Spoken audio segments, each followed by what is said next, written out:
বলছে ব্যাংকে তোর একটা অভ্যাস খারাপ, যতবার তুই লাফাবি খালি চুরুক চুরুক করে মুতিস, তাহলে এবার বল আমার আর মান সম্মান থাকবে? তুই আমার বন্ধু, তোর মুতা অভ্যাসটা ছাড়। তখন ব্যাংক বলছে আমার অভ্যাসটা তো খারাপ দেখলি, তুই জীবনে সিধা হেঁটেছিস, তোর তো চলনই বেকাবে। হ্যাঁ, তোর তো চলনই বেকা, তুই আমার ভুল দেখছিস সামান্য, আমার নাই ডায়াবেটিস হয়েছে একটু মুতিয়ে দিচ্ছি, তো তুই আবার নিজের হিসাবটা কষবে একবার। দুইজনেতে ঝগড়া করছে একটা ছোট্ট ঝোপের ভিতরে। রাখাল ছেলে গরু চড়াইছিল, ও বলছে এখানে কেঁচড়ে মেচড়ে করছে কে রে? বিচারকটা দেখেন আবার রাখাল, সুপ্রিম কোর্টের বিচারক, এই যে এমনি করে লাঠি দিয়ে খুঁচে দিয়েছে, ব্যাংক তখন তুরুক করে যে পানিতে কুপ করে ঢুকে গেল, কিন্তু সাপ এমনি করে যে ছিল শুরু হয়ে গেল দুপদা দুপদা দুপদা, মারতে মারতে মারতে মারতে ওকে মেরেই ফেলে দিলে। একে জটা লাঠি মারে, ব্যাংক পানির ভিতরে তো আবার চুমকি উঠে, খুব চলছে, ঝগড়া করে আর লাভ নাই, কেন আমি করম। এবারে ওর লাশ বেনে গেল। রাখাল ছেলে সন্ধ্যার সময় গরু হাঁকিয়ে নিজের বাড়ি চলে গেল, কিন্তু একটা বুদ্ধির কাজ করেছে কি, যে ওর সাপের নেজে একটা পাটকে বেঁধে এমনি করে বাবলা গাছে ঝুলিয়ে দিয়েছে, আর লম্বা হয়ে সাপ ঝুলছে। ব্যাং এসে তখন বলছে বন্ধু সোজা হলি তো মরেই হলি, সারা জীবন বুঝালাম কিন্তু সোজা হলি না, মরেই হলি। তো সাপ মরে সোজা হয়, আর যখন গর্তে ঢুকে তখন সোজা হয়। তার আগে সাপ নিজের ইচ্ছা মতো চলে, আর গর্তে যখন ঢুকে তখন গর্তের মতো চলে। তা আল্লাহ ওটাই বলছে, আল্লাহ মুত্তাকাসুর হাত্তা যুরতুমুল মাকাবির, যতদিন পর্যন্ত কবর তোদেরকে গ্রাস না করেছে অতদিন তোরা কোনো রকম সোজা হবি না। মাটির কবর গৃহে শোয়াইয়ে দিলাম যারে, ডাকলেও শত কেউ কখনো আসবে না হায় মাটির বিছানা ছেড়ে। মাটির কবর গৃহে শোয়াইয়ে দিলাম যারে, নবী রাসূল সাহাবা ইমাম আল্লাহর ওলি যত আছেন শুয়া কবর গৃহে লক্ষ কোটি শত, ডাকলে শত কেউ কখনো আসবে না হায় মাটির বিছানা ছেড়ে। মাটির কবর গৃহে শোয়ায়ে দিলাম যারে। আল্লাহ বলছেন লাকুমুত তাকাসুর হাত্তা যুরতুমুল মাকাবির, কাল্লা সাওফা তা'লামুন সুম্মা কাল্লা সাওফা তা'লামুন, কাল্লা লাউ তা'লামুনা ইলমাল ইয়াকিন, কাল্লা লাউ তা'লামুনা ইলমাল ইয়াকিন। পৃথিবীর যে জ্ঞানটা তোর ছিল না কবর সম্পর্কে, সেদিন তোর জ্ঞান হয়ে যাবে। লাতারাফুন্নাল জাহিন, চোখে যখন তুই আযাবকে দেখবি তখন তোর জ্ঞান হয়ে যাবে। সুম্মা লাতারাবুন্নাহা আইনাল ইয়াকিন, চোখ দিয়ে আযাব দেখেও তোর জ্ঞান বেড়ে যাবে, ইয়াকিন বেড়ে যাবে, কিন্তু কোনো কাজে আসবে না। সুম্মা লাতুসআলুন্না ইয়াওমাইদিন আনিন নাঈম, কঠিন কিয়ামতের দিনে ক্ষুদ্রতম নিয়ামতেরও প্রশ্ন করা হবে। আপনাদের এলাকায় বিরেলি আছে? বিরেলি বিরেলি এই এলাকায় আছে? কত দূরে? 10 কিলোমিটার দূরে। ইয়া নবী সালাম আলাইকা, ইয়া রাসূল সালাম আলাইকা। আচ্ছা, আমার এলাকায় আছে ভাই। ও, আমার এলাকায় আছে। তো ওদের জালসা যদি শুনেন, ছোটতে খুব শুনেছি, তো পাশের গ্রামে যেতাম, ছেলে মানুষ, ভিড়ভাড়টা করতে একটু, হ্যাঁ, তো মানে শুনলি আপনার মাথা গরম হয়ে যাবে আর কি। কোনো দলিল নাই, কিছু নাই, আর গাধার মতো চিল্লাবে, এত চিল্লাবে যে ষাঁড় পর্যন্ত হার মানবে। ওই গায়ে যদি কোনো ষাঁড় থাকে তো বলবে আমাকে হারিয়ে দিলি রে তুরে, এত চিল্লাবে, আর কোনো দলিল নেই, কিছু নেই। তো বেরেলিদের এটা হলো মেন একটা রোগ। তো যাই হোক, তো একটা ওদের জালসা যদি বলেন তো ইনশাল্লাহ 2-10 মিনিট করে দিব, 2-10 মিনিট করে দিব, রাগ করিয়েন না ফির কেউ। কিন্তু একটা অংশ বলছি, এর কোনো দলিল নেই, কিন্তু কথাটার ভিতরে একটু জ্ঞান লুকানো আছে, গল্প মনে করিয়ে নিতে পারেন। বলছে একজন আল্লাহর ওলি, বিরাট বড় আল্লাহর ওলি, কবরের পাশ দিয়ে যেছেন, যেতে যেতে দেখছে একটা কবরের ভিতর থেকে সূরা মুলকের তেলাওয়াতের শব্দ আসছে, কবর থেকে কোরআনের শব্দ আসছে। আল্লাহর ওলি দাঁড়িয়ে গেল, নিঘারি বললে সুবহানাল্লাহ, হে আল্লাহ তুমি কত বড় পাক, আজীব জিনিস শুনছি কবর থেকে তেলাওয়াত। এরপর আল্লাহর ওলি বলছেন, রে কবরবাসী তুমি কবর থেকে তেলাওয়াত করো। বলে হ্যাঁ আমি তেলাওয়াত করছি, এই পর্যন্ত 5000 বার আমি খতম দিয়েছি। তাহলে কতবার খতম দিয়েছে কোরআন? 5000 বার। এগুলো সব মানে কি বলবো, ভ্রান্ত আর কি, মিথ্যা। কিন্তু কোন জায়গাটা আমি আপনাকে একটু বলতে চাইছি, একটু শুনেন। 5000 বার আমি খতম দিয়েছি। এবার কবরবাসী বলছে, রে দুনিয়াওয়ালা তুই আমার 5000 বার খতমের নেকিটা নিয়ে নে, আর তুই একবার সুবহানাল্লাহ বললি সেই নেকিটা আমাকে দে। তার মানে জীবিতর কত মূল্য, একবার সুবহানাল্লাহ বলবে তো নেকিতে আসমান জমিনে ভর্তি হয়ে যাবে, মরার পরে কোনো আমল কাজে লাগবে না। এটা বোঝাইতে চাইছে, যদিও এটা গল্প হয় তো এটা গল্প, তার মানে বোঝানো যে মরার পরে লক্ষ কোটি আমল কোনো কাজে লাগবে না। বিশ্বনবী বলে গেছেন, ইযা মাতাল ইনসানু ইনকাতা আনহু আমালুহু, মানুষ যখন মরে যাবে তার আমলের লাইন কেটে যাবে, আর পৃথিবীতে যতদিন বেঁচে থাকবে যেটাই আমল করবে ওটাই কাজে লাগাতে পারবে।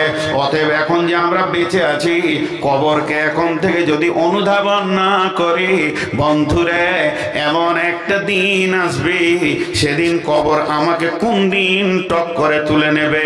কবর এমন একটা উই পোকা, উই পোকাতে যেমন কাঠকে গুনে কট কট কট কট কট কট করে থিয়ে তার অস্তিত্বকে শেষ করে দেয়, মানব কুলের অস্তিত্বকে কবর নামে টক টক টক টক করে একটা একটা করে তুলে মানবকে জিরোর দিকে ঠেলতে রয়েছে।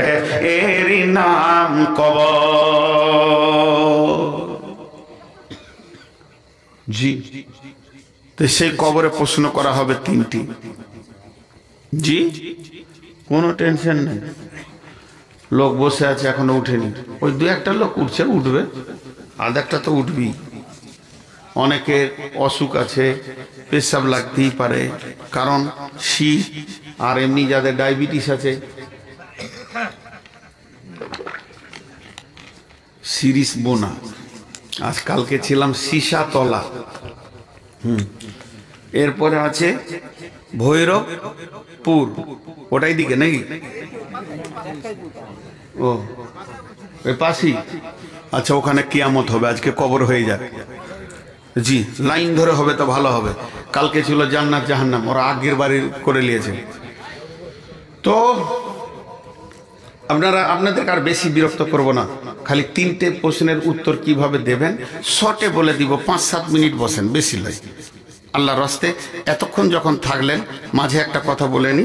এখন আমার ঘড়িতে বাজছে 40 হলো, আর 10 মিনিট বসেন, 50, আর 10 মিনিট কালেকশন করে নিব। তা আপনারা আল্লাহর রাস্তে কেউ উঠিয়েন না। যদি আপনারা উঠেন তা আমার মন তো ভাঙবে। উঠতে মানা করছি তো তখনই ফের উঠছে, বলছে ভাগ্যে জানে মনে পড়াইলি, শালা উঠাটাই ভুলে গিয়েছিলাম। হ্যাঁ, ভাগ্যে জানে মনে পড়াইলি। আল্লাহু আকবার।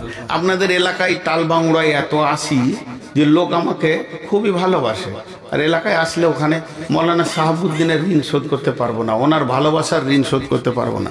কবরে 3টি প্রশ্নের উত্তর যে দিবে সে পার হবে। সেই 3টি প্রশ্ন কি? 1 নম্বর হলো মান রব্বুকা, তোমার রব কে? এই প্রশ্নটি কেন হবে? রবের পড়াশোনা আল্লাহ করিয়েছেন নিজে। আলাস্তু বিরব্বিকুম, আমি কি তোমাদের রব নয়?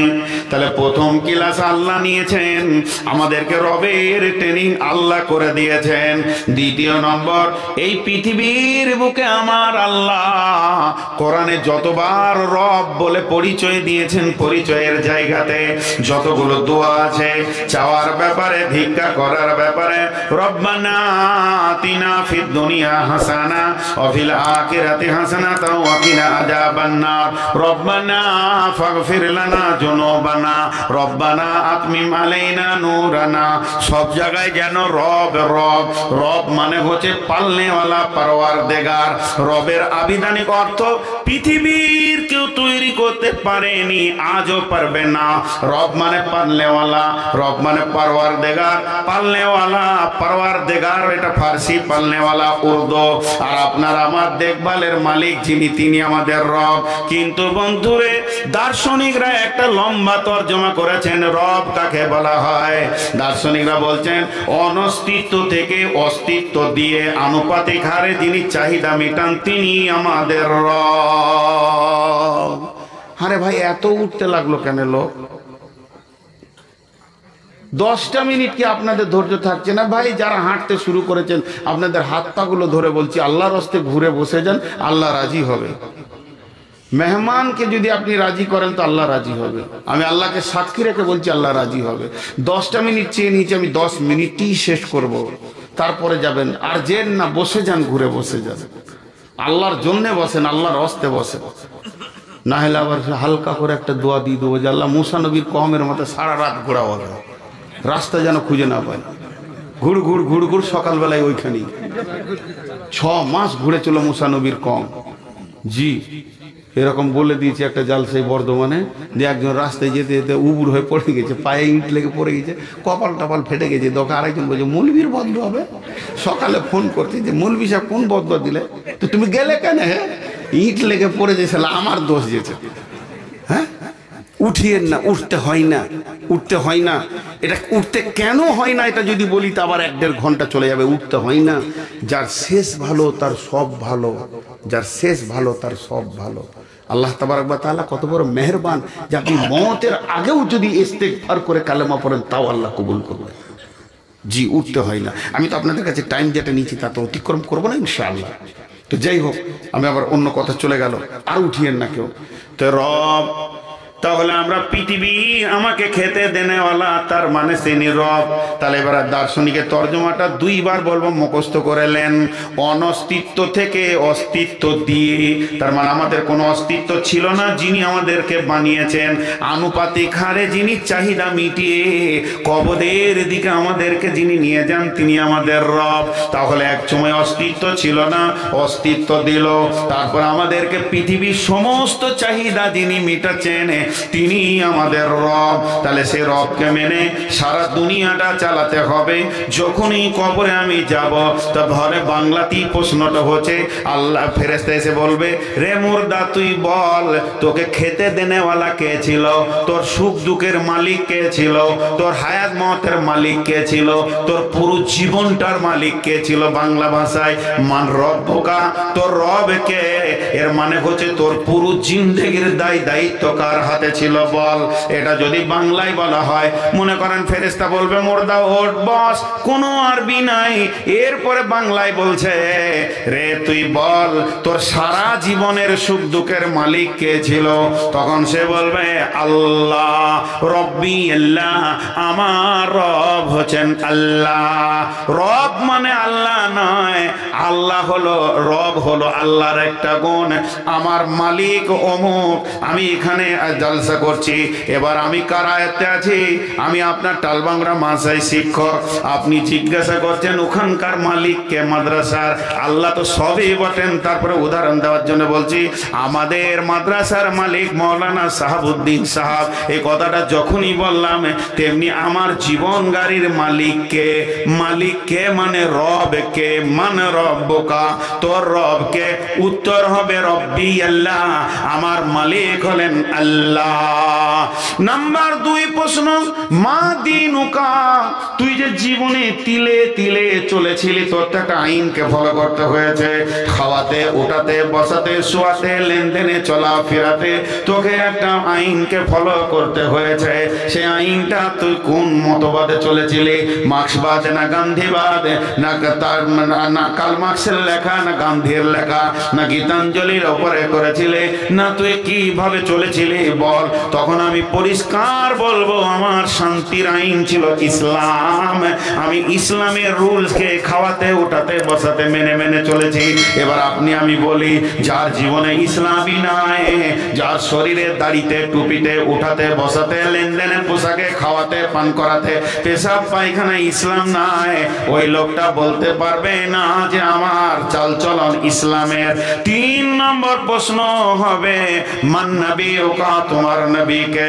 তাহলে দ্বিতীয় প্রশ্নটা বলছি বন্ধুরে, আমি যখনই যে কোনো আইন করব, এই যে প্রথম নম্বর হলো পানি, এটা পান করার জিনিস, আমি এখন পান করব, পান করতে পারবো কি পারবো না জোরে বলেন, আর বলেন পারবো কি না? পারবো। এবার বলেন পারবো কি পারবো না? পারবো না। বাম হাতে চলে এসেছে, আর আমার পান করা যাবে না, ইসলাম আমাকে আর পারমিশন দিচ্ছে না। ডান হাতে থাকলে পারমিশন দিচ্ছে, বাম হাতে পারমিশন দিচ্ছে না। অতএব যখনই আমি এইভাবে সূক্ষ্মভাবে ইসলামকে মেনে চলবো, তখন আমি আরামসে কবরে বলবো আমার মতবাদের নাম হলো তৌহিদবাদ, আমি আমার দ্বীনের নাম হলো ইসলাম। 3 নম্বর, তোমার নবীকে, তোমার নবীকে, তোমার নবীকে। তখন আমি বলবো আমার নবী মুহাম্মদুর রাসূলুল্লাহ সাল্লাল্লাহু আলাইহি ওয়াসাল্লাম। জি ভাই, যুবকদের এখন রোগ এসে গেছে, খুব করোনা ভাইরাসের থেকে খারাপ ভাইরাস প্রত্যেকটা যুবককে ধরে নিয়েছে। চারিদিকে নাড়া, মাথার মাঝে চুল, দেখে কি বিভৎস খারাপ লাগছে। ও খুব খুশি, খালি মাথাটা এমনি করছে ঘন ঘন, মানে চুলটি বাগাইছে, আর ও ভাবছে যে সবারই বিটি যেন আমার দিকে তাকিয়েই আছে। ওর ধারণা, জি ওর ধারণা যে লোকের বেটিরা আমার চুলই দেখছে, চুল দেখে খেপে গেছে। আর কিছু পাগলি মেয়েও আছে, সালা ওকে হুঁশই নেই, যে নিজের চুল সামলাইতে পারে না, বউ সামলাবে কি করে? সে হুঁশটাও নাই, বিয়ে করলে 3 দিন পর মামলা কেস কাচারি হয়ে যাচ্ছে। তো আমাদের পোশাকে আদর্শে রসুল নাই। জি, একটা মজার কথা শোনাই। আমিও একদিন তো আপনার মতো শ্রোতা ছিলাম, কোথাও কোথাও না জালসা শুনেছি বাচ্চা অবস্থায়। যত ফেরেশতা কুল আছে একজনকে চিনে, সেই নবীর নাম নবী মুহাম্মদুর রাসূলুল্লাহ সাল্লাল্লাহু আলাইহি সাল্লাম। তোমার যদি হিম্মত থাকে তো কবরে বলবে আমি মুহাম্মদ সাল্লাল্লাহু আলাইহি সাল্লামের লোক, কবরের ফেরেশতাও পর্যন্ত তোমাকে স্যালুট করবে। কিন্তু তুমি বলবে কি করে মুহাম্মদের লোক? মুহাম্মদ এই জায়গা কোনোদিন চাঁচে নাই, বেল ছিল না। মুহাম্মদ সাল্লাল্লাহু আলাইহি সাল্লাম ছিলেন দাড়িওয়ালা, হে বেদাড়ি, যে হেপি চুল দেখেছো 2-4 দিক নাড়া করে মাঝে, এটাও তো মুহাম্মদ সাল্লাল্লাহু আলাইহি সাল্লামের ছিল না। পানি পান করাটাও তোমার কাছে মুহাম্মাদের ছিল না। এক কথায় উঠাতে বসাতে চলাতে ফিরাতে খাওয়াতে শোয়াতে যে নবী মুহাম্মদ সাল্লাল্লাহু আলাইহি সাল্লামকে ফলো করেছে, ওই লোকটা বলবে আমি মুহাম্মাদের লোক।